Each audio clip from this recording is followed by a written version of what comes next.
तुम्ही कधी आज लोन घेऊन खर्च करत असाल ना तर तुमचं पुढचं आयुष्य लोन भरण्यात जाईल. पण तुम्ही आज इन्व्हेस्टमेंट करून त्या इन्व्हेस्टमेंट मध्ये खर्च कराल तर तुम्ही तुमचे फ्युचर बाईंग पॉवर वाढवण्यासाठी तुम्ही आज इन्व्हेस्ट करा. कॉमन मॅन साठी इन्व्हेस्टमेंट करण्याचं जे माइंडसेट आहे ते कसं असलं पाहिजे? मी काय लोकांना सांगतो, वेट ऑन वॉच करून कधीच इन्व्हेस्टमेंट होत नाही. इन्व्हेस्ट आणि वॉच करून इन्व्हेस्टमेंट होतं. की इन्व्हेस्ट करताना कधी प्रॉडक्ट नका पाहू, प्रोसेस पहा, तर तुम्ही प्रत्येक क्षणाला तुम्ही इन्व्हेस्ट करणार. इंडियन मिडल क्लास हा एका हेल्थ बिलाने पण त्याच्या मिडल क्लास पासून सेटबॅक करून खाली येऊ शकतो. आताचं जे युद्ध, याचा जर विचार केला आपण, अमेरिका आणि इराण, तर याचा भारतावर कोणत्या कोणत्या क्षेत्रावर परिणाम झालाय? हीच खरी वेळ आहे का मार्केटमध्ये इन्व्हेस्ट करायची? पैसा माझ्याकडे असे इन्व्हेस्टर आहे की ज्यांना मी कोविड मध्ये बोललो होतो पैसे टाका पैसे टाका, नाही सर आता मार्केट खूप पडतं, टाकत नाही. अक्षरशः मार्केट वाढून गेलं कोविड नंतर, तेव्हा मला म्हणायचं मी पैसे टाकायचं टाळलं मी तुमचं. इन्व्हेस्टमेंट झाली सर. आता त्याच्यानंतर मग लोक काय चुका करतात? पण हे असेट अलोकेशन नसतं ना,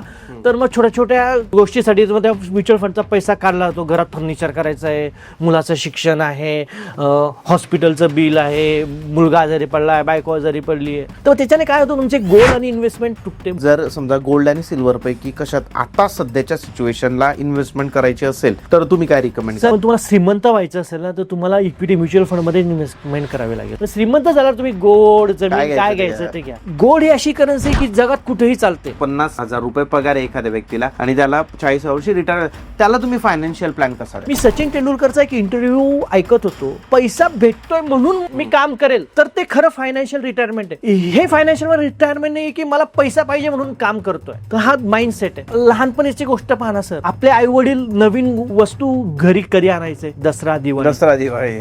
आता पाहना सर, चालता चालता EMI ऑफर भेटते, माणूस चालता चालता वस्तू घेऊन जातो. याच्याने काय होतंय? खर्च वाढत चाललाय. आपण कधी ते पॉइंट आउट केलं. आपण पाहिलं की आई वडील पैसे का जमू शकले माहिती का सर? त्यांना माहिती कधी काय करायचं, म्हणून ते दसरा दिवाळीला कपडे घ्यायचे किंवा नवीन वस्तू आणायची, तिची वाट पाहायची आणि त्या वाट पाहण्यामध्ये फक्त वाट नाही पाहिजे, त्यासाठी ते पैसे जमवायचे. आता काही नाही, बायको बोलली किंवा मुलगा बोलला हे पाहिजे, जातो क्रेडिट कार्ड मारतो किंवा EMI करून घेतो आणि लगेच वस्तू आणतो. प्लॅन करायला वेळच देत नाही.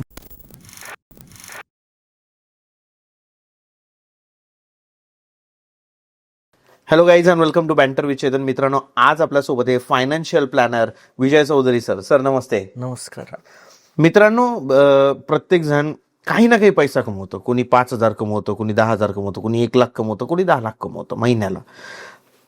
पण काय होतं ना की तो आलेला पैसा बऱ्याचदा असं होतं की यार माझा म्हणजे आपण जेव्हा बघत जातो तर असं होतं यार माझा पैसा गेला कुठं? खर्चांमध्ये संपतो. कधी आपण कुठे इन्व्हेस्टमेंट केलेल्या असतात त्या इन्व्हेस्टमेंट चुकीच्या ठरून जातात, त्याच्यामध्ये आपला पैसा तो. कधी कधी आपण इन्व्हेस्ट केलेला जो पैसा असतो, कुणी म्युच्युअल फंडमध्ये करतं, कुणी शेअर मार्केटमध्ये करतं, त्यासोबतच कुणी गोल्डमध्ये करतं, कुणी रिअल इस्टेटमध्ये करतं. वॉर येतो, AI येतं, रिसेशन येतं, अशा गोष्टींमुळे आपले पोर्टफोलिओ 30-30, 40-40% मायनस आपल्याला दिसतात. पण जर आपण एखाद्या फायनान्शियल प्लॅनरचे सजेशन घेतले आणि त्यांना विचारलं की सर माझ्याकडे आज 1,00,000 रुपये येते, मी कुठे टाकले पाहिजे, अशा वेळेस ते फायनान्शियल प्लॅनर आपल्याला इतक्या व्यवस्थित पद्धतीने समजवतात की आपला पैसा कुठे टाकला तर तो कोणत्याही सिच्युएशनमध्ये इतका जास्त मायनस जाणार नाही आणि तो day by day, year by year हा वाढतच जाईल. तर तुम्हाला ते बेनिफिशियलच आहे. तेच आपल्याला आज आपले सर जे विजय सर ते सांगणार आहे की तुमचा पैसा तुम्ही कसा इन्व्हेस्ट करावा आणि किती इम्पॉर्टंट आहे. युद्ध चालू आहे, AIचं मी तुम्हाला बोललोच, या सगळ्या गोष्टींवर आपण सरांशी चर्चा करणार आहे. सर तुमचं स्वागत आहे पुन्हा एकदा आपल्या चॅनलवर. थँक्यू चेत. सर मला सगळ्यात आधी तर तुम्हाला विचारायचं आहे की जेव्हा आपण विचार करतो आता की युद्ध सुरू आहे, आता माझा स्वतःचा पोर्टफोलिओ मी पाहिला जो वेस्टेड थ्रू मी कुठे इन्व्हेस्ट करत असेल बाहेर देशातला, तो 28% मायनस होता. म्हणजे सगळ्यात लास्ट गेला, एकदम मिनिमल जाऊन 28 गेला युद्ध सुरू झाल्यापासून, US आणि इराणचं. आणि आता ओके झालाय बऱ्यापैकी, कारण आता त्यांच्यात जरा समझोता होतोय म्हणून.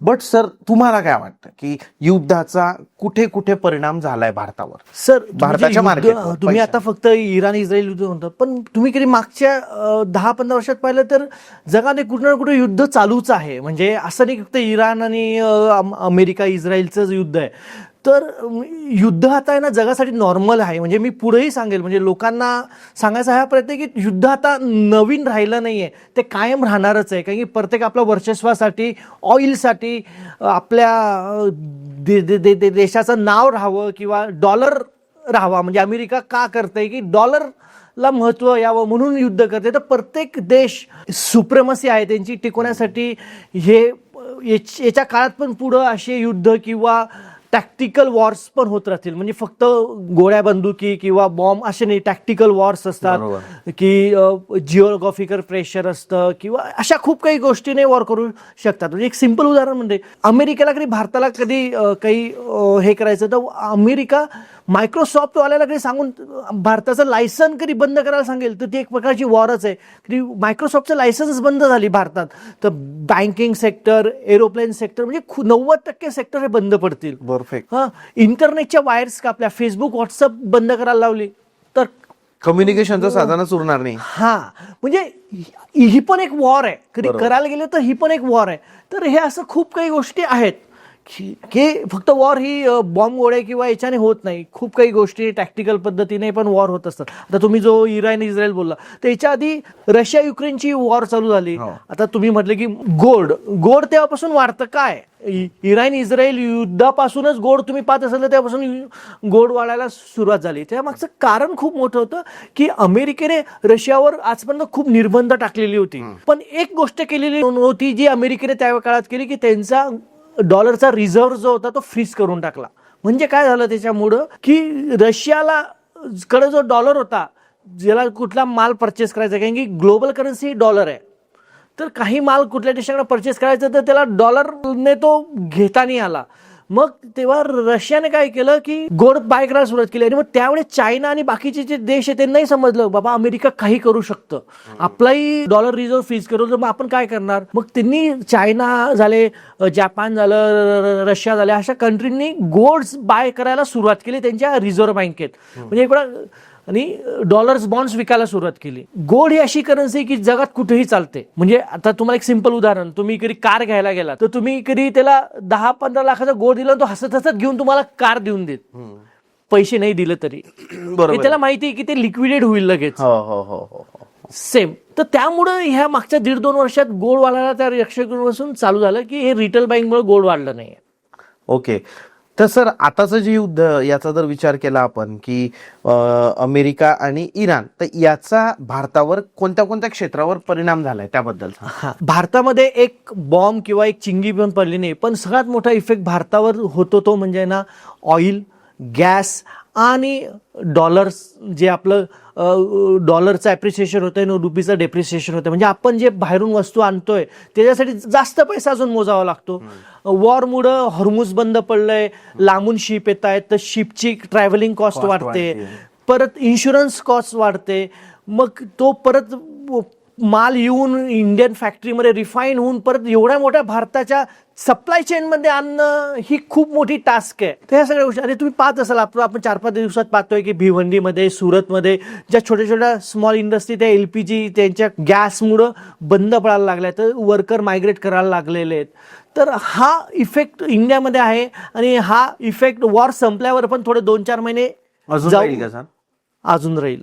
मग सर आता मला असं वाटतं की जेव्हा वॉर सुरू आहे, लोकांमध्ये AI ची भीती येतं, हीच खरी वेळ आहे का मार्केटमध्ये इन्व्हेस्ट करायची? पैसा मार्केटमध्ये इन्व्हेस्ट करायची वेळ ही प्रत्येक दिवस, प्रत्येक क्षण असते.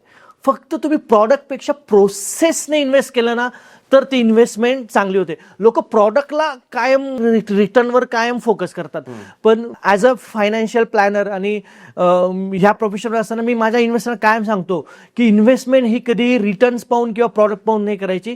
तुमच्याकडे असलेला पैसा आणि त्या पैशात तुम्हाला काय अचीव करायचं आहे, गोल अचीव करायचं आहे, त्यासाठी तुम्ही काय प्रोसेसने करताय ते इम्पॉर्टंट आहे. त्यासाठी वॉर ह्या गोष्टी काही मायने ठेवत नाही. प्रोसेस महत्वाची आहे. प्रोसेस, प्रॉडक्टपेक्षा प्रोसेस महत्वाची. तुम्ही काय प्रोसेसने इन्व्हेस्ट करतायत. परफेक्ट. तर ते जो इन्व्हेस्टर कॅश करतो ना तर त्याची वेल्थ आणि गोल पण अचीव होतात.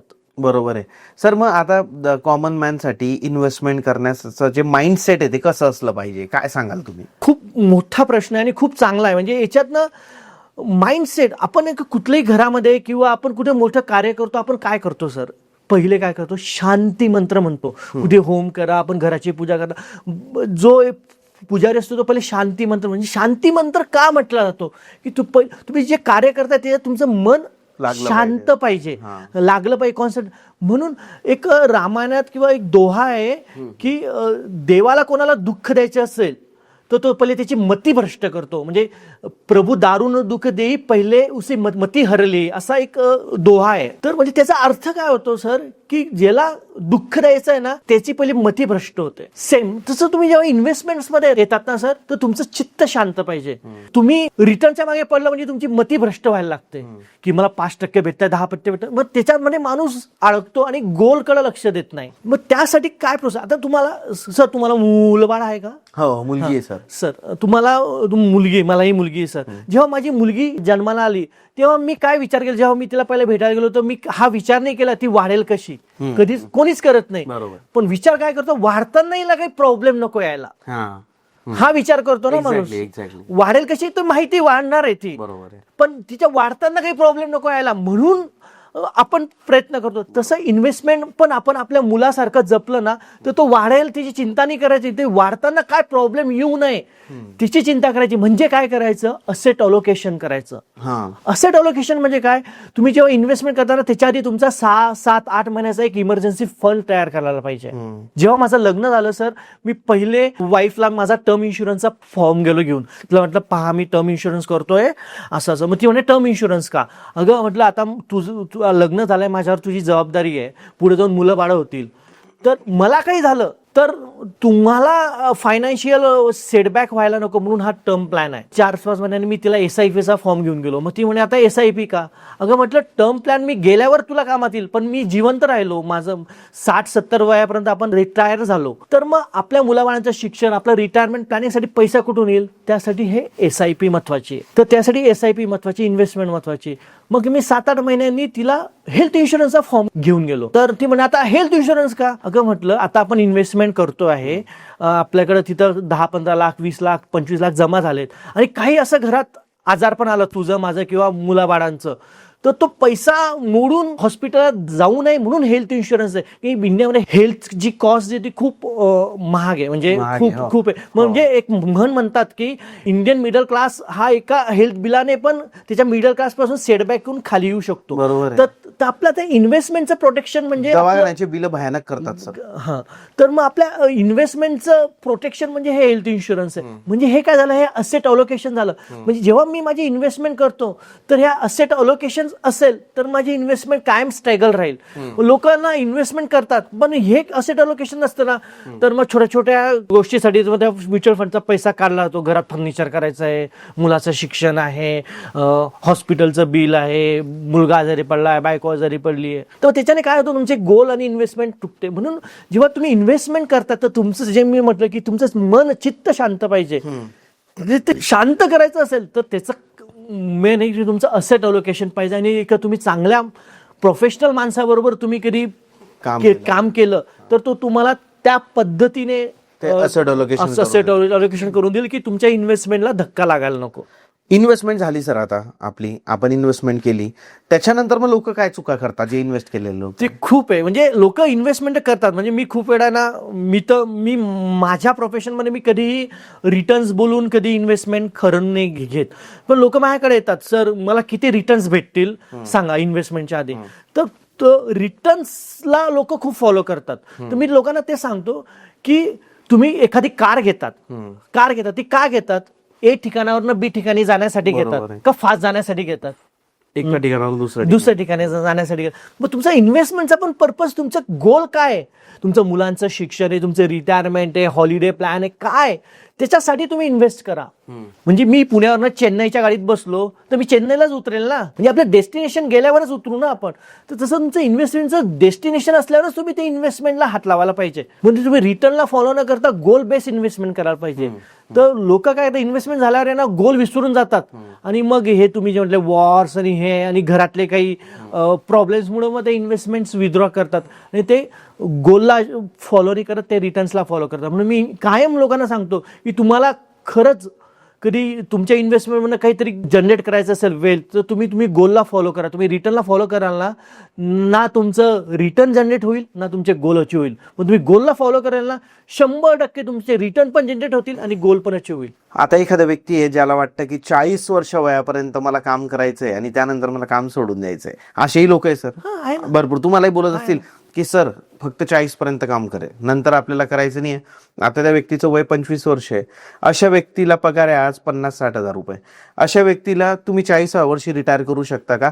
आणि पुढचे वर्ष त्याचे जे येते तो आरामात बसून खाऊ शकतो, असं होऊ शकतं का? पॉसिबल? सर, व्हायला सगळं होऊ शकतं. तुम्हाला एक उदाहरण देतो. आपण मंदिरात जातो सर, मंदिरात जातो, आपण काय जातो, गोडधोड काय घेऊन जातो? पेढे वगैरे हा, असं. तर काय म्हणतो आपण त्याला? प्रसाद. नाही सर, आपण जेव्हा मंदिरात पेढे बिडे घेऊन जातो त्याला आपण नैवेद्य म्हणतो. तो नैवेद्य. प्रसाद कधी होतो माहिती का? जेव्हा तो पुजारी त्या देवाला अर्पण करून आपल्याला देतो, बरोबर आहे, तेव्हा तो प्रसाद प्रसाद होतो. Right right. तर तेव्हा इन्व्हेस्टमेंट म्हणजे तुम्हाला कधी देवाकडे, मार्केट म्हणजे भगवानच आहे, तुम्हाला तिथून कधी प्रसाद हवा असेल तर तुम्हाला पहिले द्यावं लागेल, नैवेद्य द्यावा लागेल. तर तुम्ही किती देऊ शकतात, म्हणजे फक्त पैसा पण नाही, तुमचं डेडिकेशन पण द्यावे लागतात, तरच तुम्ही रिटायरमेंट होतात. मी सचिन तेंडुलकरचा एक इंटरव्ह्यू ऐकत होतो की सर, आता ते ऍड करत होते आणि रिटायरमेंट झाल्यावर की सर म्हणे आता तुम्ही ऍड का करताय, तुम्हाला आणि ऍडचे एवढे पैसे घेताय, तुम्हाला पैशाची काय गरज आहे?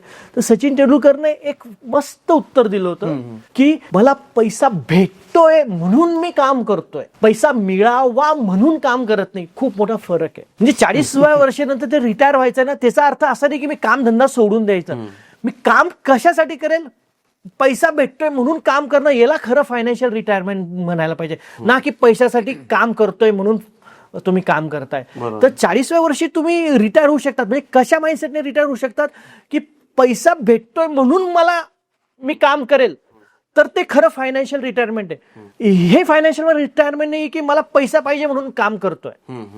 तर हा माइंडसेट आहे. तर तुम्ही खरंच 40व्या वर्षी रिटायर्ड होऊ शकतात अशा माइंडसेट नाही की पैसा पाहिजे म्हणून तुम्ही काम नाही करणार, पैसा मिळतोय म्हणून तुम्ही काम करणार. बरोबर आहे.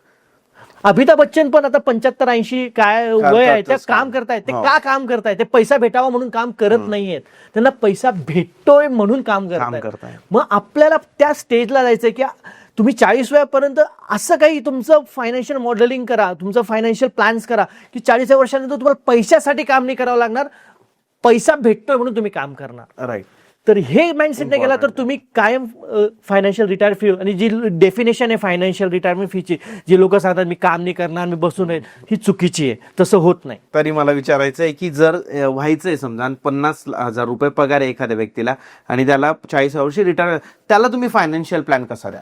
त्याला मी ते सांगेल की तेच तुम्हाला पगार तर वाढत जाईल, कारण त्याचा पगार वाढत जाईल, तर मी त्याला ते सांगेल की तुझा मिनिमम तुझा जो खर्च आहे तो कमी कर. 25व्या वर्षी त्याचं लग्न नसेल झालं, बरोबर, मी आता जे सांगतोय ते बिना लग्नाचा मुलं बाळा नाहीये असं सांगतो, तर तुला त्याचा खर्च किती मिनिमाइज करता येईल, तर तो मी म्हणेल की तुने 7-8 हजार रुपयातही त्याचं कधी भागवलं, तो वरचे 40-1 हजार रुपये कधी त्याने 10 वर्षासाठी गुंतवले, तो एक अशा कॉर्पसवर जाईल की जिथून तो मंथली 50-60 हजार रुपये SWP घेऊन त्याचं घर चालू शकतो. सर किती पैसे वाचवले सर तर महिन्याला? मी तर म्हणलं 50,000 पगार आहे हा, आणि त्याच्यातनं तो 8-10 हजार रुपये खर्च करेल आणि वरचे म्हणजे 40-42 हजार रुपये त्याने महिन्याला वाचवले. SIP केली समजा हो, त्याची, तर एक 10 वर्षात ज्याचं लग्न म्हणजे तो 25 आहे तर 32-33 वर्षापर्यंत कधी त्याने केली नीट, आणि पगार वाढल्यावर ती अमाऊंट पण नीट इन्व्हेस्ट केली. म्हणजे पगार वाढल्यावर लोक काय करतात, खर्च वाढवतात, लाईफ टाईम इन्फ्लेशन मध्ये ट्रॅप होतात. पण त्याने पगार वाढल्यावर ती पण इन्व्हेस्ट करायला सुरुवात केली, तर पुढच्या त्याला 10-1 वर्षात तो अशा कॉर्पसवर येईल की तो पैशासाठी काम नाही करणार, पैसा भेटतोय म्हणून काम करेल. सगळ्यात इम्पॉर्टंट सांगितलं सर तुम्ही की काय होतं की खर्च कमी करणं हे इम्पॉर्टंट आहे, की आपण जास्त अवाढव्य खर्च करणं अवॉइड करणं हे गरजेचं आहे. जितकं कॉस्ट कटिंग कराल, जेवढं रेग्युलर जीवनामध्ये तुम्ही तुमचं जे खर्च आहे ते कमी करत जाल, तेवढा पैसा वाचत जाईल आणि तो पैसाच एक्सपोनेन्शियल बनत जातो नंतर. हो बरोबर आहे सर. लोक मला म्हणतात की सर तुम्ही खर्च करायला सांगता, लाईफ तर एकच आहे असं तसं, तर मी लोकांना म्हणजे खर्च कमी, आजचा खर्च कमी करायला सांगतोय, उद्याचा नाही. मी लोकांना कायम सांगतोय की तुम्ही कधी आज लोन घेऊन खर्च करत असाल ना, तर तुमचं पुढचं आयुष्य लोन भरण्यात जाईल. पण तुम्ही आज इन्व्हेस्टमेंट करून त्या इन्व्हेस्टमेंट मधनं खर्च कराल, तर तुम्ही तुमच्या जी आजची इन्व्हेस्टमेंट करणार ती तुमचे फ्युचर बॉरोईंग कमी होईल, तुमची बाईंग पॉवर वाढेल. फ्युचर बाईंग पॉवर वाढवण्यासाठी तुम्ही आज इन्व्हेस्ट करा. म्हणजे मी आज कार घेतोय ना, तर आज मी नाही घेणार, त्यासाठी मी काहीतरी इन्व्हेस्टमेंट प्लॅन करेल आणि मग 2-4 वर्ष कार तर मी ते कार शांततेने चालवेल. पण ती आज घेऊन ती कारचा EMIच्या टेन्शनमध्ये ती कार चालवण्यात काही अर्थच नाहीये. बरोबर आहे, करेक्ट. माझं तेच म्हणायचं की खर्च करा. ही इकॉनॉमी खर्चावरच चालते, पण इन्व्हेस्टमेंट करून खर्च करा. म्हणजे लोन घेऊन नका करू. म्हणजे काय म्हणतात त्याला आपण, ती बाईंग जी आहे, ती बाईंग जी ती तुम्ही लोनने नाही करायला पाहिजे, ती तुम्ही इन्व्हेस्ट करून बाय करायला पाहिजे. म्हणजे आज खर्च, मी लोकांना म्हणतो खर्च करा आज, जो टाळता येईल तिथून इन्व्हेस्टमेंट करून मग तुम्ही खर्च करा, तर तुम्ही खूप चांगल्या पद्धतीने तुमचं आयुष्य जगू शकाल, स्ट्रेस फ्री जगू शकाल. आता तुम्ही फायनान्शियल प्लॅनर सर, तुमच्याकडे शेकडो लोक येतात, हजारो लोक येतात, जे बोलतात तुम्हाला सर मला हा स्टॉक घ्यायचा, मला तो स्टॉक घ्यायचा, हे करायचं ते करायचं. लोक तुम्हाला असे विचारतात की सर चांगला स्टॉक मला तुम्ही असा स्टॉक सांगा चांगला की जो मला इतक्या टक्के रिटर्न देईल, 100% रिटर्न, 200% रिटर्न देईल, 500% रिटर्न देईल. माझ्या मित्राला तर दिले त्यांनी रिटर्न, मग मला पण तुम्ही असा स्टॉक सांगा. या लोकांना काय सांगाल? हा खूप मोठा प्रश्न आहे आणि याचं खरं उत्तर आहे सर, चांगला स्टॉक, चांगला म्युच्युअल फंड अशी कॉन्सेप्ट जगात नाहीये. ॲप्रोप्रिएट स्टॉक आणि ॲप्रोप्रिएट म्युच्युअल फंड ही कॉन्सेप्ट आहे. मी माझ्या इन्व्हेस्टरला कायम ॲप्रोप्रिएट स्टॉक आणि ॲप्रोप्रिएट म्युच्युअल फंड्स सांगतो. म्हणजे काय ॲप्रोप्रिएट म्हणजे काय, की त्याला काय सूट होतं, तिच्याकडचा असलेला पैसा, त्याचे गोल्स, त्याचे रिस्क ॲपेटाईट पाहून सांगणं, हे ॲप्रोप्रिएट इन्व्हेस्टमेंटचं म्हणजे म्युच्युअल फंड किंवा स्टॉक्स हे इम्पॉर्टंट आहे. चांगलं असं काही नसतं जगात. कोणी तुम्हाला म्हणत असेल हा चांगला आहे ना, तर तो म्हणजे तो माणूस तुम्हाला, त्याला नॉलेज नाही आहे. जगात चांगलं काही नाही. तुम्ही पहा सर, हिस्ट्रीमध्ये पहा, ज्या गोष्टीला आपण 2009-10 मध्ये रिलायन्स इन्फ्रा, रिलायन्स आर्कॉमला चांगलं म्हणायचो, आज कुठं आहे? झिरो आहे. चांगलं असं काही नसतं. Appropriate is important. त्यावेळेला ते घेतलं गेलं पाहिजे. बरोबर. हा, appropriate mutual fund, appropriate stock हे असतं. चांगला म्युच्युअल फंड, चांगला स्टॉक अशी कॉन्सेप्टच नाही आहे सर. आता तुमचं लग्न झालंय सर, माझंही लग्न झालंय सर, चांगली बायको असते का हो कधी? ॲप्रोप्रिएट म्हणजे आपल्याला जे सूट होणार, आपला ऑरा जिथं मॅच होईल, म्हणजे आपण आपले जेव्हा लिंक्स मॅच होतील तेच ना. चांगलं असं काहीच नसतं. बरोबर आहे. ॲप्रोप्रिएट असतं. सेम तसं तुम्ही इन्व्हेस्टमेंट मध्ये करा सर. चांगल्याच्या मागे गेलं ना तर ते खूप कमी काळ टिकेल, 5 महिने, 10 महिने, 1 वर्ष. तुम्ही ॲप्रोप्रिएटने गेला ना तर ते लॉंग लास्टिंग राहील. जसं लग्नात पण आहे, तुम्ही लग्नामध्ये चांगलं नाही शोधत, तुम्ही तुमचं मन जुळतंय का, तुमचे वेवलेन्थ जुळताय का, म्हणजे तुम्ही ॲप्रोप्रिएट शोधतात, तरच ते लॉंग लास्टिंग होतं सर. Right, correct. सर काय होतं की आता जसं आपण बोललोच की वॉर आहे, त्याच्यानंतर AI, रिसेशन आहे, IT मध्ये थोडी भीतीचं निर्माण झालेली आहे, तर पोर्टफोलिओ हललेले आहे. मग अशा वेळेस तुमच्याकडे लोक येत असतील की सर आमचा तर म्युच्युअल फंड खाली गेलेला आहे, मग आता आम्ही बाहेर निघून जाऊ का लवकर, किंवा काय करू आता सर, खूप प्रॉफिट आलाय किंवा खूप जास्त प्रॉफिट दिसतोय, सर निघू का बाहेर, करू का प्रॉफिट बुक? यावेळेस तुम्ही काय? खूप प्रश्न, आणि आता तर मागच्या 2-3 वर्षात खूप वेळा असे प्रश्न आले, तर त्यांना मी एकच सांगतो की सर तुम्ही इन्व्हेस्टमेंट काय पर्पजसाठी केली ते इम्पॉर्टंट आहे. मी त्यांच्यासाठी एक उदाहरण दिलं.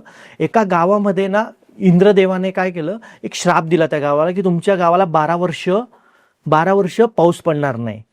तर ते सगळे गाववाले इंद्रदेवाला माफी मागायला लागले की असा श्राप नका देऊ. तर म्हणजे आता माझ्याकडनं श्राप दिला गेलाय, पण मी त्याला एक तोडगा सांगतो की ज्या वेळेस शंकर भगवान त्यांचा डमरू वाजवतील त्या दिवशी तुमच्याकडं पाऊस पडायला सुरुवात होईल. इंद्रदेव जातात शंकराकडं आणि त्या मित्रच असतात त्यांचे की अरे त्यांनी मला असा त्रास दिला आहे, त्यांनी माझा असा अपमान केला, त्यांना श्राप दिला आहे, पण मी त्यांना तोडगा सांगितलं की तुम्ही डमरू वाजवू नका, तर मी सांगूपर्यंत डमरू वाजवायचा नाही. तर शंकर भगवान ओके, तू माझा मित्र आहे, चालेल, तू म्हणशील त्याप्रमाणे मी वाजवणार नाही. 2 वर्ष होता, 3 वर्ष त्या गावात पाऊस पडत नाही, काही होत नाही. खूप लोकांचे हाल खूप बेकार, की खायला अन्न नाही, घालायला कपडे नाही, असं होतं. मग एक वेळा पार्वती देवी त्या गावात चक्कर मारत असतात. ते पाहतात की लोक खूप दुःखी आहेत आणि असे बसलेले, जेवायला अन्न नाही आहे. तर ते जातात एका शेतामध्ये, एका शेतकऱ्याला काम करताना ते पार्वती माता पाहते. तर ते माता त्या शेतकऱ्याला विचारते की तुम्हाला माहिती आहे की अजून 12 वर्ष म्हणजे अजून 8-10 वर्ष पाऊस पडणार नाहीये, तर तरी तुम्ही शेतात का काम करतायत? तर तो शेतकरी त्या माताला म्हणतो की मी कधी काम नाही केलं तर मी 8-10 वर्षात शेती करणं विसरून जाईल. माता वरती जातात, कैलासावर जातात आणि शंकर भगवानला भेटतात की मी असं असं गेलो तर तुम्ही शंकर भगवान तुम्ही कधी 12 वर्ष डमरू नाही वाजवला तर तुम्ही डमरू वाजवणं तर विसरणार नाही. तर तेव्हा शंकर भगवान म्हणतात अरे हो बरोबर आहे. मग ते लगेच घेतात डमरू वाजवतात आणि पाऊस पडतो. मग काय होतं, ज्या शेतकऱ्याने आपल्या शेतामध्ये पाऊस नसतानाही काम केलं, नांगरणी केलेली असते, केलेलं असतं, पाऊस पडून त्या माणसाच्या शेतात पीक येतं आणि तो पुढे जाऊन श्रीमंत बनतो गावातला. आणि बाकीचे काही लोकांनी कामच नसतं केलेलं, जमीन असून सुद्धा काम केलेलं नसतं. तसं इन्व्हेस्टमेंटमध्ये होतं. जेव्हा मार्केट पडत असतं, हे असतं की लोक म्हणतात की मी आता इन्व्हेस्टमेंट काढून घेऊ नंतर वर झालं, ते कधी पॉसिबल होत नाही.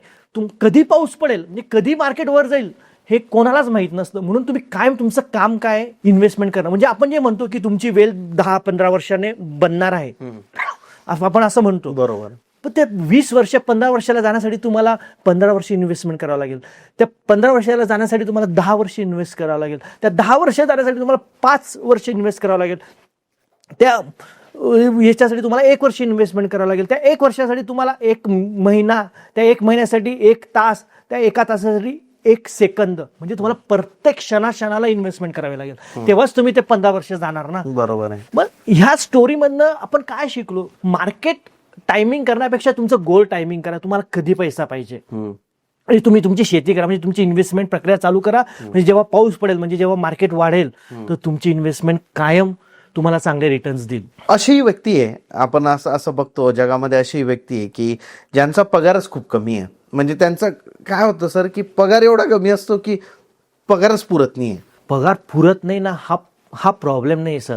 पगार पुरत प्रॉब्लेम नाही, त्यांचे खर्च एवढे आहेत की पगार पुरत नाही. मी पाहतो, म्हणजे मी असे लोक पाहिले की ज्यांना 20,000 रुपये पगार आहे ना, त्या लोकांच्या अकाउंटमध्ये महिन्याच्या एंडला 8-10 हजार रुपये तरी असतात. आणि असे लोकही पाहिले की ज्यांना महिन्याला 1.5-2 लाख रुपये पगार आहे ना, 20 तारखेनंतर त्याच्या अकाउंटला पैसाच नसतो. ही फॅक्ट आहे सर. का की त्यांनी त्यांचे खर्च एवढे वाढवून ठेवले आणि ह्या 20,000 कमवणाऱ्या माणसाने त्याचे खर्च नियंत्रित ठेवलेत सर. पैसा किती त्याच्यावर तुमचं रिटर्न्स म्हणजे की तुमचं सेव्हिंग ठरत नाही सर.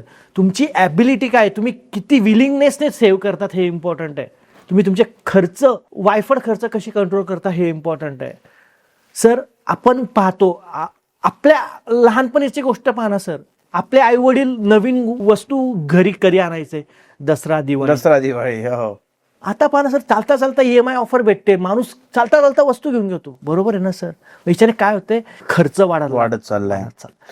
आपण कधी ते पॉइंट आउट केलं. आपण पाहिलं की आई वडील पैसे का जमू शकले माहिती का सर, की त्यांना माहिती कधी काय करायचं. म्हणून ते दसरा दिवाळीलाच कपडे घ्यायचे किंवा नवीन वस्तू आणायची, तिची वाट पाहायची आणि त्या वाट पाहण्यामध्ये फक्त वाट नाही पाहिजे, त्यासाठी ते पैसे जमवायचे. आता काही नाही, बायको बोलली किंवा मुलगा बोलला हे पाहिजे, जातो क्रेडिट कार्ड मारतो किंवा EMI करून घेतो आणि लगेच वस्तू आणतो. प्लॅन करायला वेळच देत नाही. बरोबर आहे. सेम आहे सर. काय सर, म्हणजे तुम्ही बोलले ना, खरी गोष्ट ही. आता मला पण मुलगी लहान.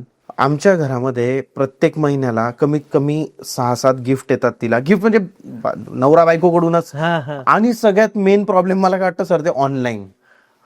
आता मी पण डिजिटलचा बिझनेस करतो, बट आपणच ऍड लावतो, आपण सगळ्या गोष्टी करतो. आपण बघतो तिथं की एखादं गिफ्ट आलं, मुलीला दिसलं किंवा कुणाच्याकडे ते खेळणं दिसलं, 2 मिनिटात ऑनलाईन मागवतो. सर आधी तरी Amazon, फ्लिपकार्ट थ्रू 2 ते 3 दिवस लागायचे गिफ्ट यायला किंवा एखादा टॉय यायला. आता तर झेप्टो, ब्लिंकिटने तर सर 15 मिनिटात तिला पाहिजे ते मिळून जात आहे. तर तेच सांगतो, पैसा असं जातो 600 रुपये 700 रुपये. इन्व्हेस्टरांना ते सांगतो की आपल्या मोबाईल मधले जे 3-4 ऍप आहेत ते खूप डेंजर आहेत. जे तुम्ही आता बोलले ते खूप डेंजर ऍप्स आहेत. त्याच्याने तुमची ना स्पेंडिंग वाढते. मी मॉलमध्ये ना किराणा माल घेणं पण बंद केलं. मी काय करतो, यादी बनवतो आणि समोरच्या दुकानदाराकडे देतो किराणा. पण मॉलमध्ये गेलो ना, यादी तर बनवत नाही, पण जे डोळ्याला दिसतं, जी लागणार पण नसते वस्तू ती. सर म्हणजे 500-1000ची वस्तू घ्यायला जातो आपण, नॉर्मल ऑइल घ्यायला गेलो ते तर म्हणजे मंथलीच जातो तसं की पूर्ण आणायला.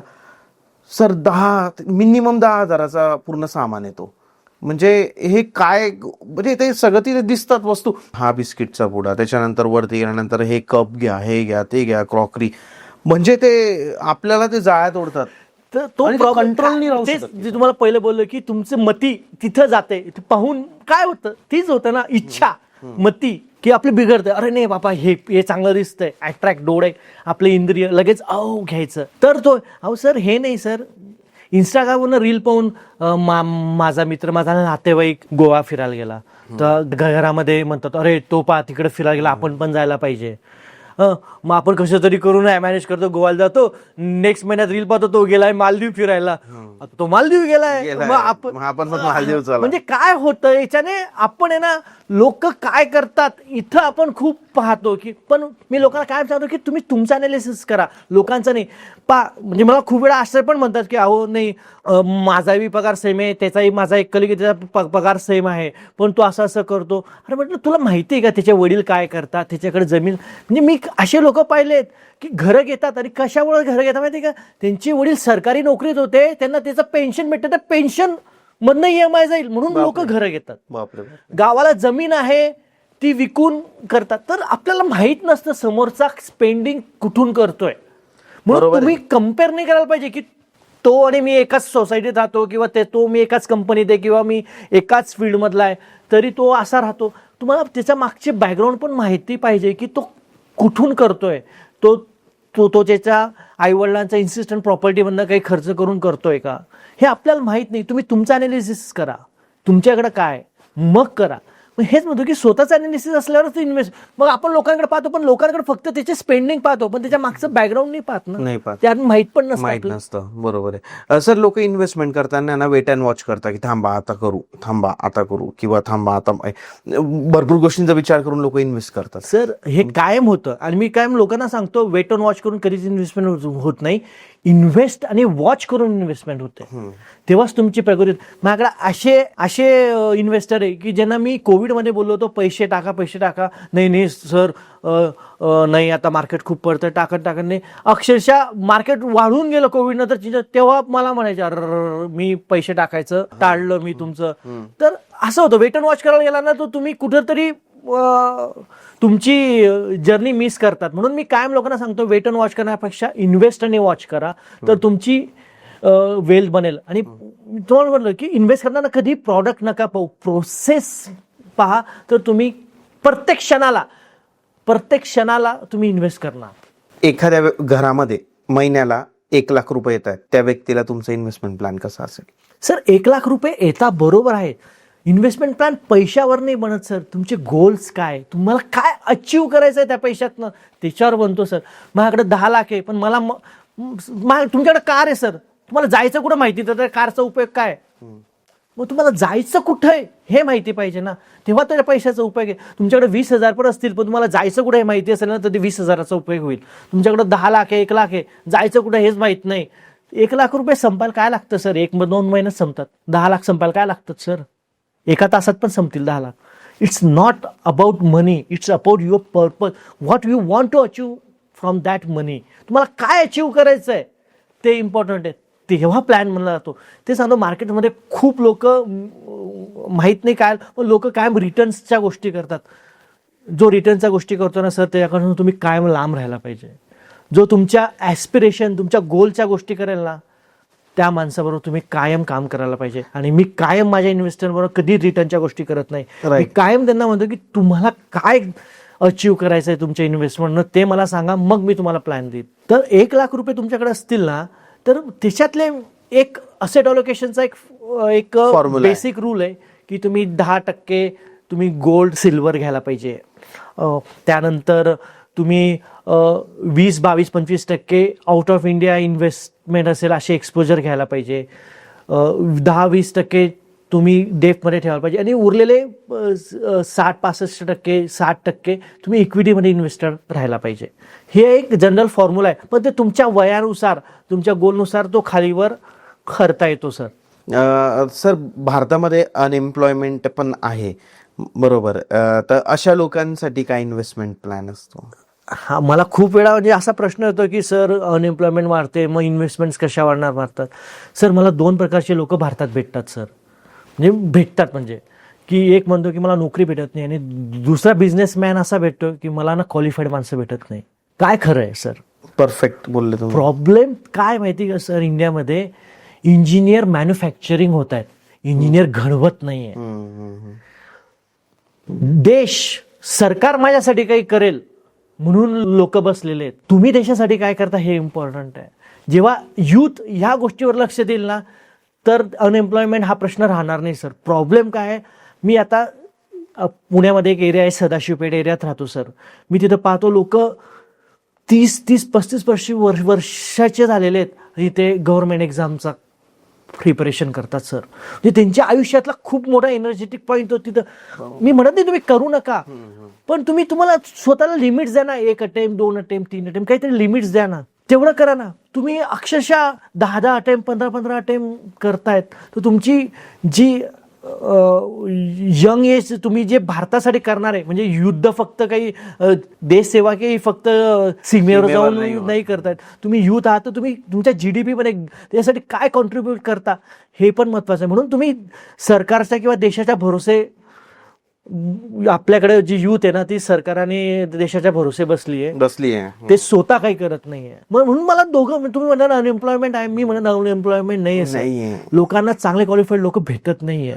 स्किल पण वाढवत नाही सर, म्हणजे रडत बसतात की तेच सांगतो सर. आणि आई वडील पण त्या मुलांना एकदम जीव घालतायत. म्हणजे 32 वर्षाचा पोरगा आहे, त्याला पुण्याला शिक्षणासाठी ते एक्झामसाठी पैसे पाठवतात सर.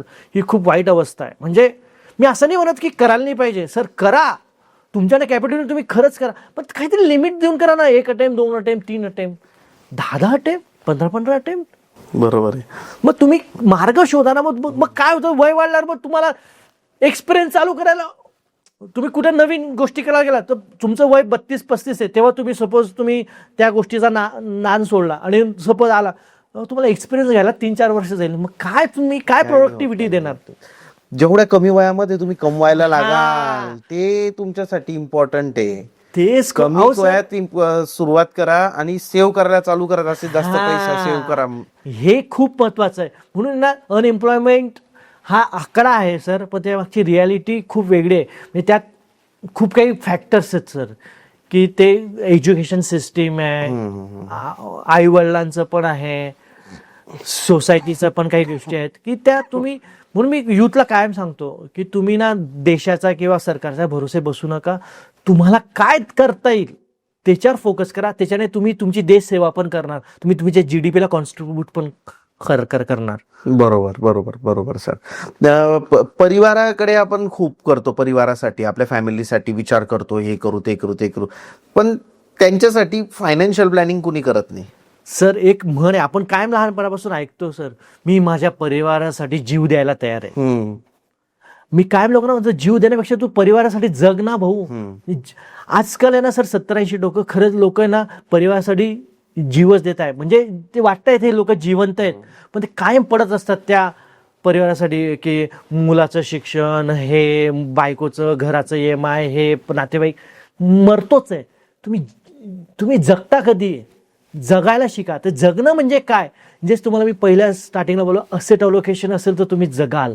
तुमचा टर्म प्लॅन असेल, तुमचा हेल्थ इन्शुरन्स असेल, इन्व्हेस्टमेंट असेल, इमर्जन्सी फंड असेल तर जगाल. तर तुम्ही खरं तुमच्या परिवारासाठी करतायत.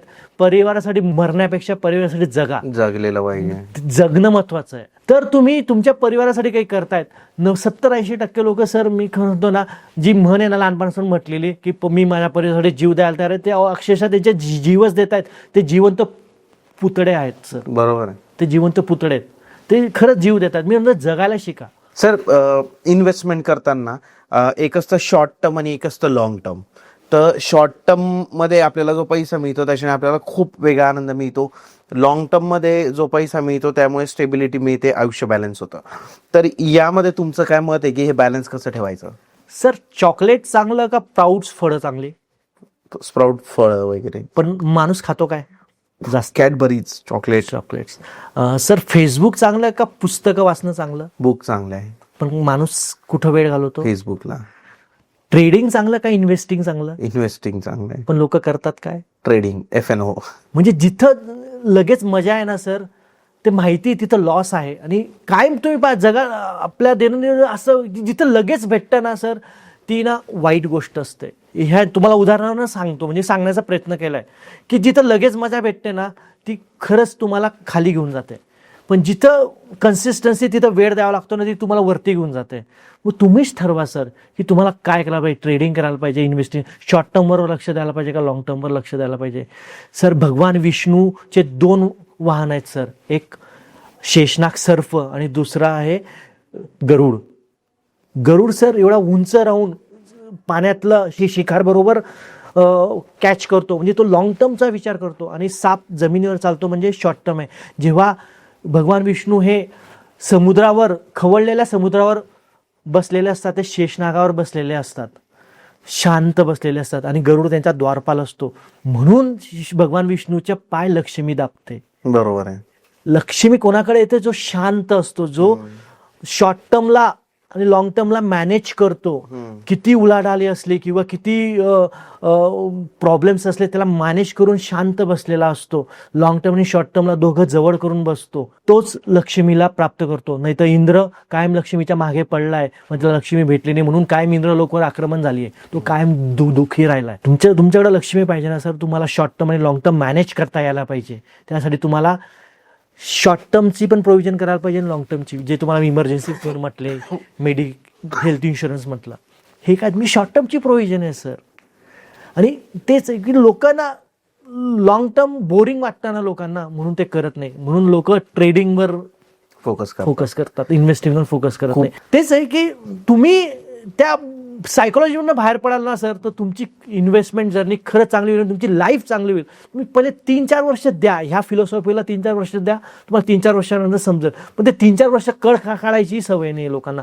इन्स्टा ग्रॅटिफिकेशन मला आज पाहिजे, हे जे आहे ना सर, ते खूप वाईट आहे. म्हणजे त्याच्यामुळेच ह्या गोष्टी होतात. म्हणजे तुम्हाला जे उदाहरण दिलं त्याच्याने तुमचं चॉकलेट्स, प्राऊड्स, फेसबुक, बुक आणि ट्रेडिंग, इन्व्हेस्टिंग, काय जे शॉर्ट टर्म आहे तिथं लोक खूप लगेच अट्रॅक्ट होतात.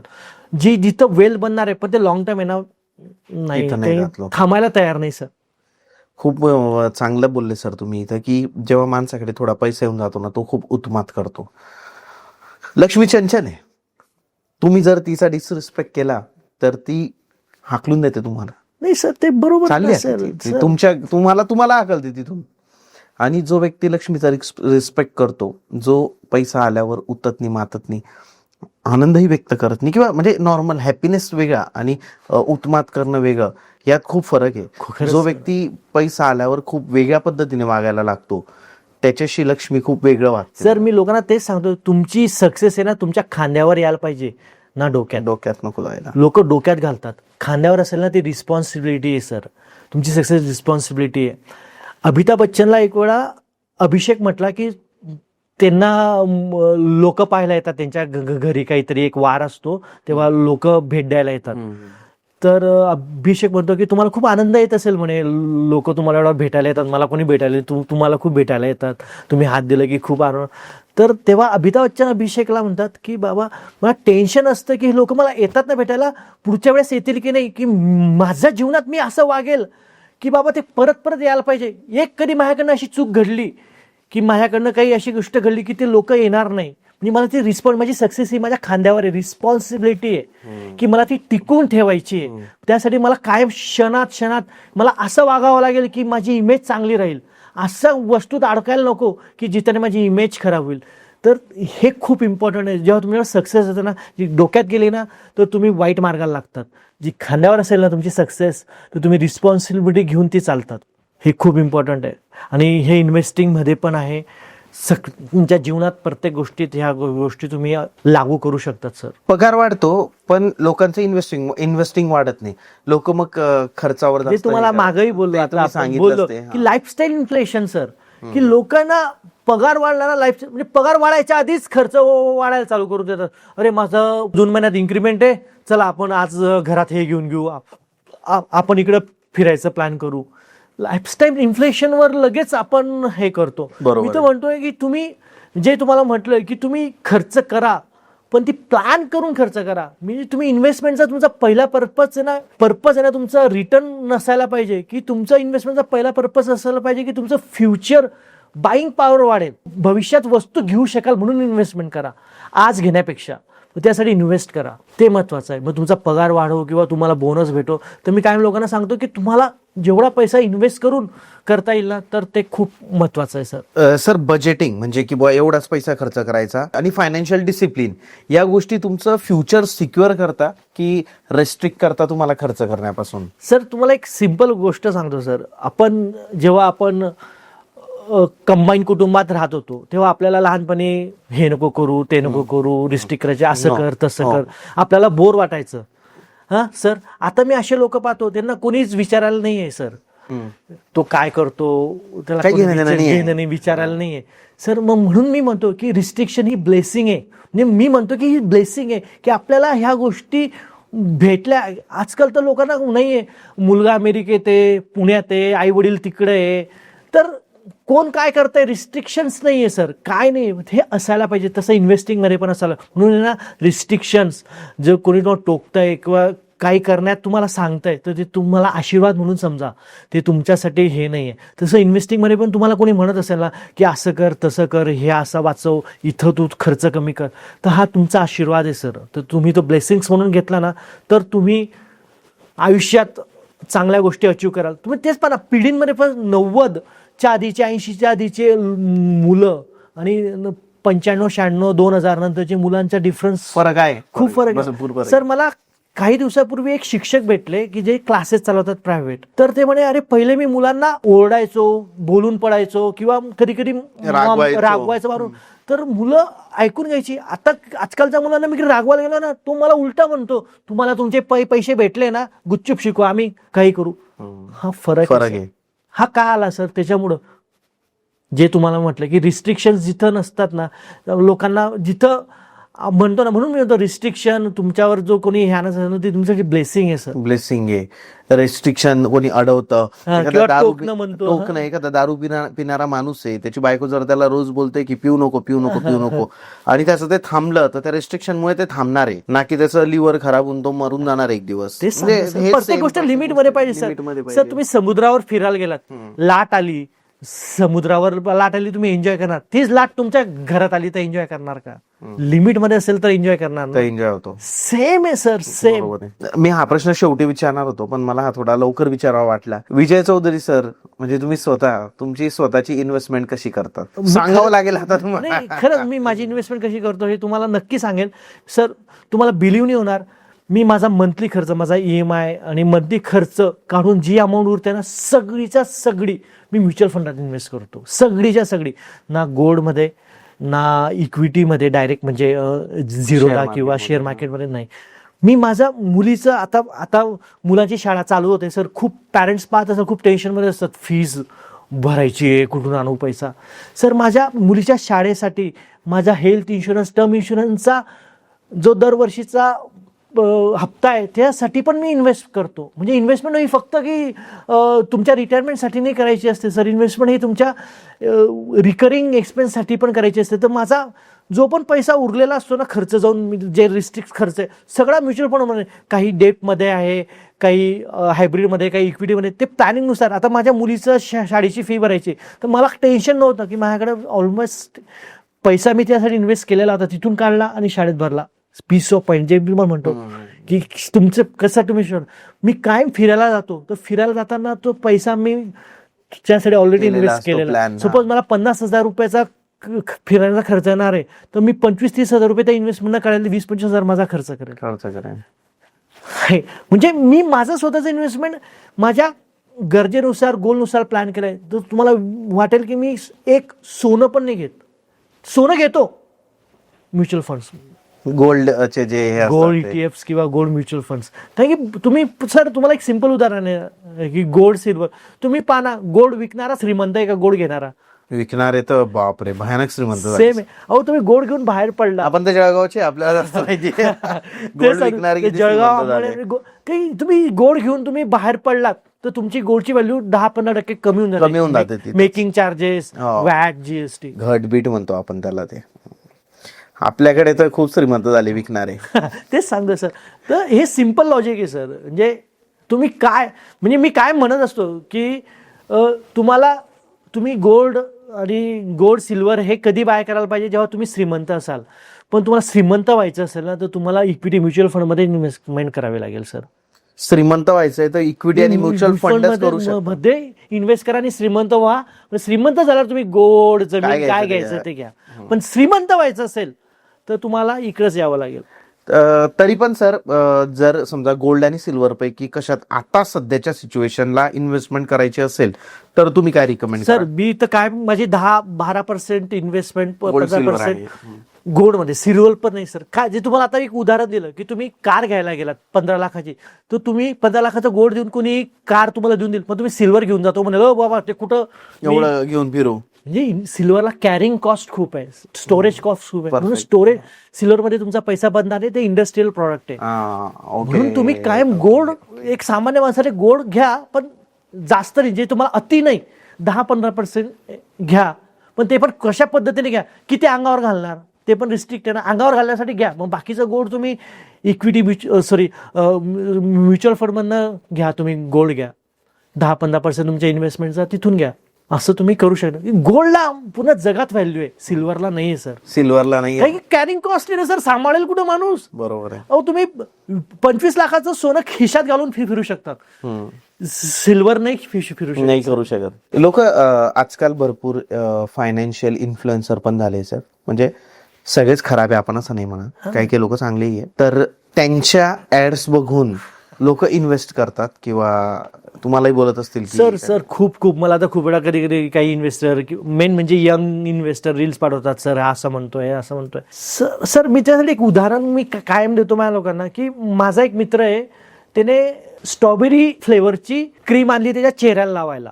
तर त्याला म्हटलं, का रे बाबा स्ट्रॉबेरी फ्लेवरची क्रीम का आणली? की अरे नाही, ते ऍड मध्ये दिसलं होतं की ती लावल्याने चेहऱ्याला ग्लो येतो. मला माहिती आहे तो मित्र हप्त्यामध्ये 3-4 वेळा जंक फूड खातो, pizza, burger, vada pav, junk food खातो. मी त्याला म्हटलं, अरे स्ट्रॉबेरीची क्रीम लावण्यावर तुझा चेहऱ्यावर ग्लो येईल की फळं, स्प्राउट्स, चांगला डाईट करून तुझ्या चेहऱ्यावर ग्लो येईल?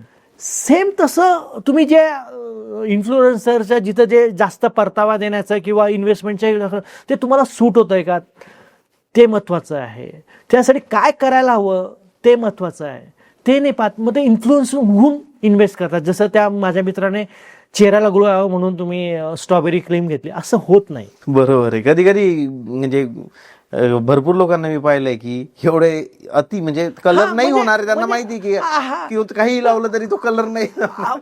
मग तेच म्हणतो ना की तुम्ही कुठे इन्फ्लुएन्स होता हे तुम्ही स्वतःला तुम्ही हे करायला पाहिजे, की आपल्यासाठी काय सूट होईल, आपलं लाईफस्टाईल काय आहे आपल्याला पण माहिती पाहिजे ना. बरोबर आहे. घर घेणे ही कशी इन्व्हेस्टमेंट वाटते सर तुम्हाला? सर पहिलं घर, स्वतःचं घर असणं खूप इम्पॉर्टंट आहे. पण ते घेताना मी कायम सांगतो की 90% लोन घेऊन घर घेणं हे मूर्खपणा आहे. तुम्ही कायम ट्राय करा 50 ते 60% लोन घेण्याचा ट्राय करा. म्हणजे मी असं लोक पाहतो की घरात 2 लोक आहे पण 3 BHK फ्लॅट घेऊन बसले. तुमची गरज ओळखून तुमच्याकडे असलेले अमाऊंट उचलून तुम्ही घर घ्या. कायम एक घर तर कायम माणसाचं असायला पाहिजे, डोक्यावर छत असायला पाहिजे. पण इन्व्हेस्टमेंट पर्पज म्हणून मला त्याचा ROI ते तुम्हीच कॅल्क्युलेट करावा, की सपोज मी सेकंड घर घेतोय तर मला तिचा ROI काय भेटतोय, मी लोन्स मध्ये किती घालतोय, EMI मध्ये किती घालतोय, भाडे किती येत आहे, हे तुम्ही ROI कॅल्क्युलेट करा. तुम्हाला समजेल की तिथून नाही येत आहे. तर ह्या तुम्ही प्लॅन करून तुमचे इन्व्हेस्टमेंट, कुठली गोष्ट वाईट नाहीये, चांगली नाही. तुम्हाला म्हटलं अति वाईट, अति कोणत्याही गोष्टीचं वाईट आहे. पण तुम्ही स्वतः प्लॅन करा की तुम्ही अति लोन घेणार तर वाईट होणार. हा, तुमच्याकडे कॅश पडली आहे, लोन नाहीये, तुम्ही किती घ्या. इन्व्हेस्टमेंटचं नॉलेज किती महत्वाचं आहे सर? म्हणजे एखाद्या व्यक्तीला असणं, फायनान्शियल प्लॅनर तर आहेच, बट स्वतःला मी तर उलट म्हणतो सर, इन्व्हेस्टमेंट मध्ये नॉलेज पेक्षा सगळ्यात मोठा पार्ट आहे सर डिसिप्लिनचा. तुम्ही जेव्हा लिफ्टने वर जातात तुम्हाला काही नॉलेजची गरज आहे का? फक्त उभं राहायचंय ना, वर जाईल ना. सर मार्केट सर माहिती आहे की प्रत्येक कंट्री, प्रत्येक इकॉनॉमी ही ग्रो होणारच आहे. किंवा आपली नाही होणार तर बाकीच्या तर होईल. इंडिया होईल, ऑस्ट्रेलिया होईल, सौदी अरेबिया होईल, जापान होईल, अमेरिका होईल, कोणीतरी सगळे ग्रो होणार. म्हणजे इक्विटी ग्रो होणारच आहे, देशाची, जगाची GDP ग्रो होणारच आहे. नॉलेज पेक्षा तुमचे डिसिप्लिन असलं, तुम्ही तिथं वेळ द्यायला हवा, उभं राहायला पाहिजे त्या तुमच्या गोल अचीव्ह होईपर्यंत उभं राहायला पाहिजे. नॉलेज इम्पॉर्टंट आहे, पण नॉलेजपेक्षा जास्त इम्पॉर्टंट आहे तुमचं डिसिप्लिन. तुम्ही इन्व्हेस्टमेंट तुम्ही डिसिप्लिन कसं आणतात, तुम्ही कायम ती इन्व्हेस्टमेंट स्विच तर नाही करत, काढून तर नाही घेत, बंद नाही करत, घाबरत तर नाही, काढून नाही घेत, ते इम्पॉर्टंट. जो डिसिप्लिनने इन्व्हेस्टमेंट करतो ना, तर त्याची त्याची होते. सर, एखादा फायनान्शियल प्लॅनर का गरजेचं आहे तुमचं फायनान्शियल प्लॅनिंग करताना, काय वाटतं? सर, तुम्हाला एक प्रश्न विचारतो. महाभारतात सगळ्यात चांगला धनुर्धर कोण होता? अर्जुन. मग अर्जुनाला श्रीकृष्णाची सारथीची गरज काय होती? सगळ्यात श्रेष्ठ धनुर्धर कोण होता? अर्जुन. त्याला थोडी बाण मारणं माहित नव्हतं, माहिती होतं, पण जेव्हा समोर त्याचे आजोबा पाहिले, त्याने धनुष्य खाली ठेवून दिलं, मी कसा माझ्या आजोबाला बाण मारू. मग तेव्हा श्रीकृष्णाने त्याला सांगितलं की बाबा, ह्या परिस्थितीत काय गरजेचं आहे, चांगली ऍडवाइस त्याला दिली की का गरजेचं आहे, तुला का बाण मारावा लागेल. तेव्हा त्याने बाण मारला. म्हणजे तुमच्याकडे नॉलेज किंवा असणं हे इम्पॉर्टंट नाही आहे. जेव्हा परिस्थिती खराब होते ना, समोर आपण पाहतो की परिस्थिती, जसं आपण म्हणतो की तुम्ही किती चांगले डॉक्टर आहात, तुमच्या टेबलवर किती तुमचा मुलगा आणि बायको असेल ना, तर तुम्ही ऑपरेशन करत नाही, दुसऱ्याला घेता. पुन्हा MBBS मध्ये सेम सांगतो. जेव्हा तुम्ही इन्व्हेस्टमेंट करा, तुम्ही चांगल्या प्रोफेशनल बरोबर गेला ना, तर तुम्हाला वाईट काळात तुमचं हँड होल्डिंग करेल, तुम्हाला काय गरजेचं ते सांगेल. जसं श्रीकृष्ण महाभारतात अर्जुनाला हँड होल्डिंग करून कसं जिंकायचंय, वार कसे करायचे त्याला माहिती आहे, त्याला धनुर्विद्या माहिती आहे, पण त्याला हे माहित नाहीये की कुठल्या काळात काय करायचं हे माहित नाहीये.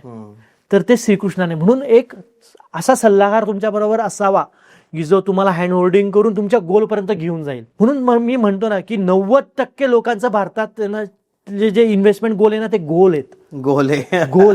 आणि ज्यांचे गोल अचीव आहे ना, त्यांच्या गोलमध्ये GOAL आहे, ए म्हणजे एक ऍडवायझर आहे, तर त्यांचे गोल अचीव होतात. ज्यांच्या गोलमध्ये ए नसेल ना, त्यांचे कायम फायनान्शियल गोल हे गोलच असतात. Sir, thank you so much. खूप छान माहिती दिली तुम्ही. Thank you sir, thank you. तुम्ही पण मला इथं बोलवलं आणि माझे मत मांडायला मला खरंच एक व्यासपीठ दिलं. मी तुमचा आभारी आहे. आणि माझ्या ह्या पॉडकास्टने कधी खरंच लोकांना मला तरी वाटतंय सर, आज या पॉडकास्टमुळे भरपूर लोक इन्व्हेस्टमेंट चालू करतील. चालू करण्यापेक्षा सर ते फिनिश करणं महत्वाचं आहे. बरोबर आहे. फिनिश करणं महत्वाचं. चालू सगळेच करतात सर, SIP चालू करता पॉज होऊन जातात नंतर. फिनिश करणं म्हणून मी माझ्या पॉडकास्टमध्ये फिनिश कसं कराल याच्यावर मी भर दिलाय सर. म्हणून asset allocation is very important. आणि चांगला तुमच्याबरोबर मार्गदर्शन करणारा माणूस हवा. बरोबर आहे. सर, ज्याही लोकांना तुमच्यासोबत जुळायचंय आणि त्यांना तुमच्याकडून फायनान्शियल प्लॅनिंग करायची आहे, तर त्या लोकांना काय तुम्ही कॉन्टॅक्ट नंबर द्याल? माझा कॉन्टॅक्ट नंबर आहे सर 9604737437. आणि तुम्ही मला ह्या नंबरवर कधीही व्हॉट्सअप करा, मी तुम्हाला त्वरित त्याच्यावर रिप्लाय करेल सर. नंबर डिस्क्रिप्शन मध्ये आहे, डिस्प्लेला दिसत असेल. आणि त्यासोबतच सरांचं इंस्टाग्राम लिंक, जेही सोशल मीडिया पेजेस आहे ते आपण डिस्क्रिप्शनमध्ये ॲड केलेले आहे. तुम्ही सरांसोबत कनेक्ट होऊ शकता. जसं सरांनी सांगितलंय सेम पद्धतीने तुमचंही फायनान्शियल प्लॅनिंग सर करून देतील. तुमचं मनापासून थँक्यू सर. थँक्यू.